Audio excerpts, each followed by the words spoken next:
যুবসাথী প্রকল্প একটা ভোটের আগে একটা ভাওতাবাজির একটা প্রকল্প। কারণ আজকে সামনে ভোট চলে এসছে, 2 মাস পরে ভোট আছে। এই সময়তে 15 বছর ধরে যারা যুবকদের নিয়ে কোনো চিন্তাভাবনা করেনি, যুবকদের কথা তাদের এখন মনে পড়লো। আজকে যে যুবকরা আজকে শিক্ষিত বেকার যুবকরা যারা চাকরি বাকরি না পেয়ে আজকে পরিযায়ী শ্রমিক হয়ে তাদেরকে বিভিন্ন রাজ্যে তাদের ঘুরতে হলো, তাদের আজকে এই রাজ্যে সেই সাধারণ যুবক বেকার যারা রয়েছে তাদের কোনো শিল্প, কোনো কলকারখানা, কোনো চাকরি বা কর্মসংস্থানের কোনো ব্যাপার নেই, কোনো ব্যবস্থা নেই।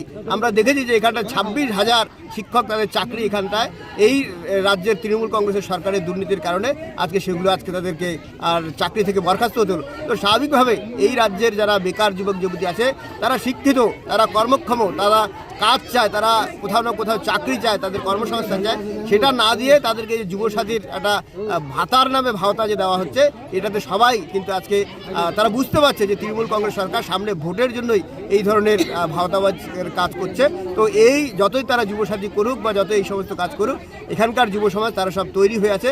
তারা আর দেশকে এবং রাজ্যকে এগিয়ে নিয়ে যাওয়ার জন্য, নিজেদের ভবিষ্যৎকে বাঁচিয়ে রাখার জন্য তারা ভারতীয় জনতা পার্টিকে আগামী দিনে ভোট দেবে এবং ভারতীয় জনতা পার্টি সরকার আসলে তাদের প্রত্যেকের কর্মসংস্থান সুনিশ্চিত করার দায়িত্ব সেটা আমরা নেব।